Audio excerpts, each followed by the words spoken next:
আসসালামু আলাইকুম বন্ধুরা, কেমন আছেন আপনারা সবাই? আশা করি আপনারা সবাই ভালো আছেন। আমিও ভালো আছি। আমি কিন্তু ঢাকনের উপর ডিম ভেঙে নিয়ে ডিম ভাজা দেখেছি, ডিম দিয়ে মুগের ডাল দিয়ে রান্না করব। ডিম মুগের ডাল রান্না করব। তো ডিম দিয়ে মুগের ডাল দিয়ে তা আমি কিভাবে ভাঙলাম, বাটি নেই আশেপাশে, বাটি দূরে, এর জন্য ঢাকনের উপরে নিলাম। কি কি দিলাম, কিভাবে রান্না করতেছি, আশা করি আমার পুরো ভিডিওটা দেখেন, খাইতে ভালো লাগবে। এভাবে রান্না করে খায়েন, খুবই ভালো লাগবে। তো যাই হোক, লবণ দিলাম, তারপরে হলুদের গুঁড়া, তারপরে ধনের গুঁড়া, শুকনো মরিচের গুঁড়া, এটা দিয়ে ডিম ডারে হাত দিয়া চটকে চটকে ছেনে নিলাম।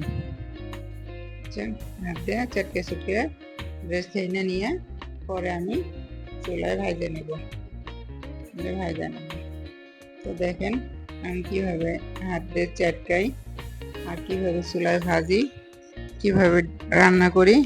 আমার পুরো ভিডিওটা দেখতে থাকেন আপনারা, আশা করি ভালো লাগবে। আর এভাবে ডাল রান্না করে খায় দেখেন, খুব টেস্ট, খুবই টেস্ট, মোটামুটি ভালো লাগে। গরিবের মুগের ডাল আর ডিম। তো এই যে তেল গরম করে নিলাম, তেল গরম করে তারপর ডিমটা ছাড়িয়ে দেব। ডিমটা ছাড়িয়ে ডিমটা ভাজে নেব। তেলটা আমি কিন্তু কড়াই নাড়ে চেড়ে সুন্দর মতো আস্তে ধীরে কিন্তু এটা গরম করে নিচ্ছে, আস্তে ধীরে, কিন্তু তাড়াহুড়ার কোনো ইয়া নেই। তো যাই হোক, এই যে ডিমটা কিন্তু ছাড়ে দিলাম, ছাড়ে দিয়ে এটা কিন্তু ভাজতেছি, এটা কিন্তু চারপাশ ঘুরায় সুন্দর করে এটা ভাজবো। কিন্তু আমি দেখেন আমি কিভাবে চারপাশ সুন্দর করে ছড়াই ছড়াই ঘুরে ঘুরে আমি ভাজে নিচ্ছি। দেখছেন, দুইটা ডিম, কিন্তু এখানে বেশি ডিম মনে আপনারা ভাইবেন না যে 8-10টা ডিম। আমি গরিব মানুষ, আমার কাছে 8-10টা ডিম নাই। ওই 1-2টা ডিম দিয়েই আমি চেষ্টা করি একবেলা আমার খাওয়ার জন্য। যাই হোক, আমার না, ফ্যামিলি, স্বামী সন্তান সবাই। তো এই যে কাইটে নিলাম, যে কাইটে ভাগ করে নিলাম, দেখতেছেন তো কাইটে ভাগ করে নিচ্ছি। এভাবে দিয়ে গেছে অনেক গরিব সংসার, অনেক সংসার এইভাবে দিয়ে গেছে, হিসাবের উপর চলে। হিসাব ছাড়া মধ্যবর্তী সংসারগুলো চলতে বহুত কষ্ট হয়, বহুত কষ্ট হয়। এর ভিতর থেকে সঞ্চয় করতে হয় গরিবের সংসার। যাই হোক, ডিমটা যে ভাজা হয়ে গেল, এরপরে আমি তেল দিব। তেল দিয়ে সেটা পেঁয়াজ দিব, রসুন দিব, একটু আদা দিব, জিরা বাটা দিব। এগুলো দিয়ে আমি মশলাটাকে একটু ভুনা করে নিব। ডালটারে মশলাটা একটু ভাজা ভাজা ভুনা করব, ডালটাও একটু ইয়া করে নেব, ভুনা করে দেবো। তারপরে দিয়ে গেছে ডালটা কিন্তু আমি ভাইজে ভিজিয়ে রাখছি, এদিকে এই সাইডটায় হালকা ভাইজে ভিজিয়ে রাখছি, ধুয়ে কিন্তু সাইডে রেখে দিছি। তো দেখেন আমি কিভাবে পেঁয়াজ ভাজি, কিভাবে রান্না করি, আপনারা দেখতে থাকুন আমার ভিডিওটা। বুঝছেন? তো পেঁয়াজ কিন্তু ভাজা ভাজা প্রায় শেষ। এখন দিয়ে দেব রসুন, জিরা বাটা, এগুলো বাটাবাটি দেব। আমি বাইটে মশলা খাই, সেটা অনেকেই জানেন, পাটায় বাইটেই খাই, খালি বাটা হয় না। হলুদটা, শুকনো মরিচটা মাঝে মাঝে বাইটে খাই, আর ধনের গুঁড়াটা, ধনে যেটা, এটা হলো বাটা হয় না। তাছাড়া সব মশলাই কম বেশি বাইটে খাই।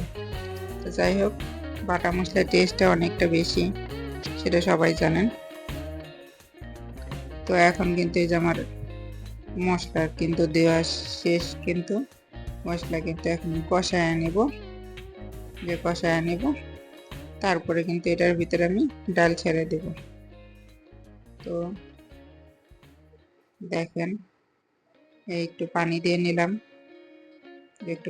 নিলাম, কারণ পেঁয়াজটা মশলাটা তো কষাইতে হবে।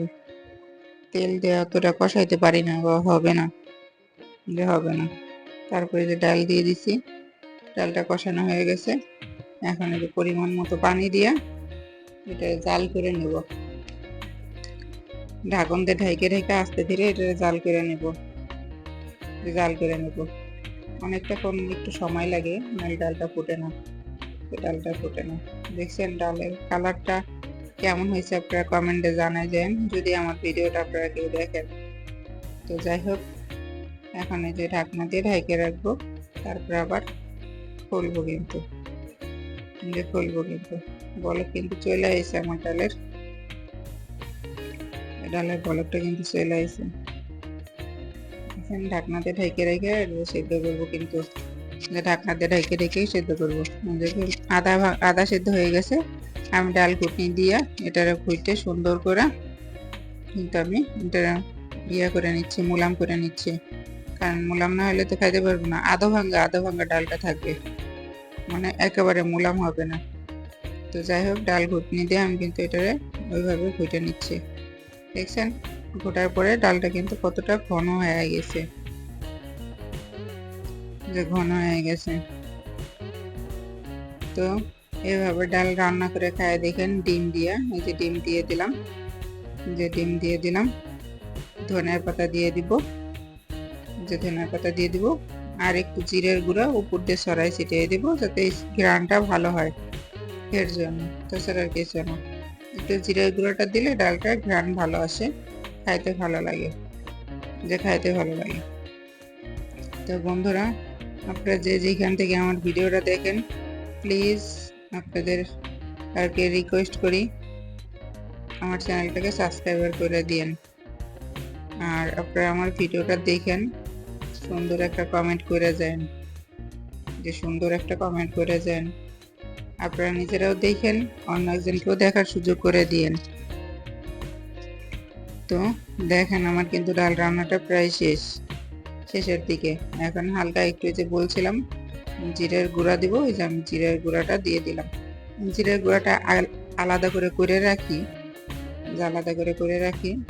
তো এখন আমি খাইতে বসবো, কিন্তু আমার স্বামী খাইয়ে গেছে, আমি ওই প্লেটেই খাই।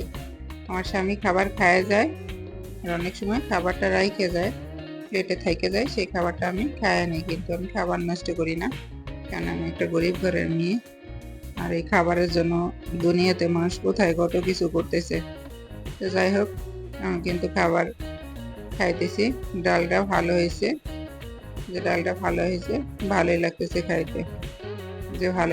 খাইতে। তো বন্ধুরা, আপনারা সবাই ভালো থাকেন, সুস্থ থাকেন, দোয়া করি। আর আমার ভিডিওটা দেখেন, পরবর্তী ভিডিও দেখার জন্য আপনাদের আমন্ত্রণ রইল। আসসালামু আলাইকুম, ভালো থাকেন।